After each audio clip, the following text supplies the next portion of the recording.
प्यारे बच्चों, आज हम इतिहास विषय से मानव का असम आक्रमण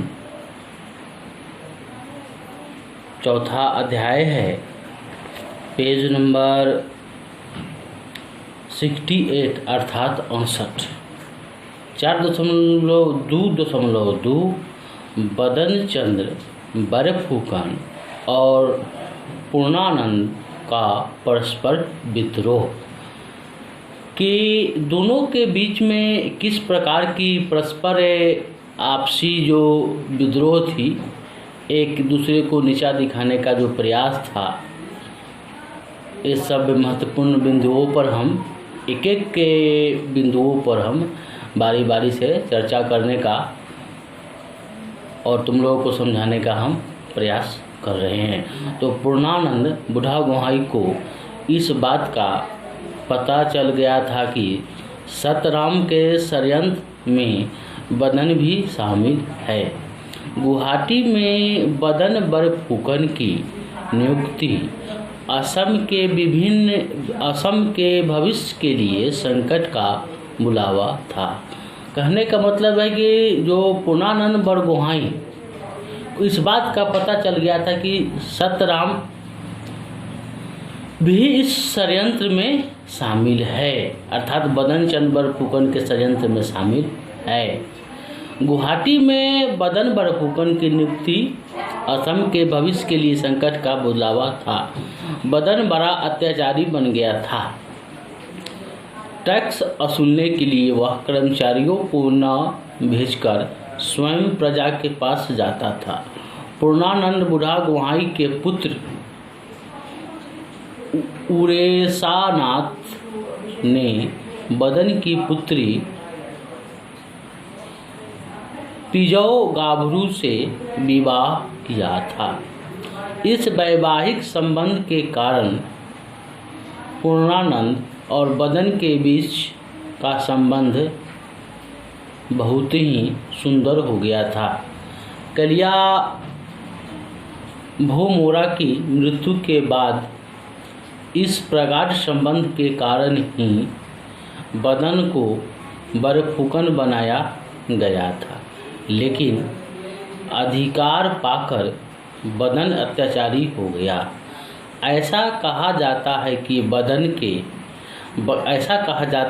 बदन ने कामाख्या, हाजो आदि मंदिरों के सोना चांदी भी हड़प लिया था। इसके अलावा बदन ने गुवाहाटी के लोगों पर भी काफ़ी अत्याचार किया था।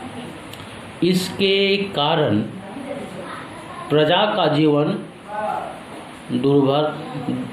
प्रजा का जीवन बहुत ही दुर्लभ हो गया था। उनका जीवन दुखियों से भर गया था। स्वास्थ्य के लिए भी हानिकारक होने के कारण बुढ़ा गोहाई ने राज्य में अफीम का प्रचलन बंद कर देने का निर्देश दिया था, लेकिन बदन ने इस निर्देश को नहीं माना। इससे बुढ़ा गोहाई बदन से बेहद नाराज हो गया। धीरे धीरे बुढ़ा गोहाई और बदन के बीच विद्वेष बढ़ता ही गया। बदन का अत्याचार अधिक बढ़ जाने के बाद बुढ़ा गोहाई ने उसे बरफुकन के पद से हटा दिया। पिजौ गाभरू ने जब यह समाचार अपने पिता को दिया, तब बदन भागकर बंगाल चला गया। रंगपुर जाकर उसने डेविड स्कॉट से भेंट की। फिर वह कोलकाता चला गया। राजा चंद्रकांत का समर्थन करने और पूर्णानंद के विरुद्ध उसने अंग्रेज सरकार से सैनिक सहायता की याचना की। ब्रिटिश गवर्नर जनरल के सामने उसने राजा चंद्रकांत के लिखे 2 पत्र भी पेश किए, जिसमें चंद्रकांत ने अंग्रेज़ों से सहायता प्राप्त करने की याचना की थी, लेकिन गवर्नर जनरल ने सहायता करने से साफ साफ मना कर दिया। उसने कहा कि वह अन्य राज्यों के आंतरिक मामलों में दखल नहीं देगा।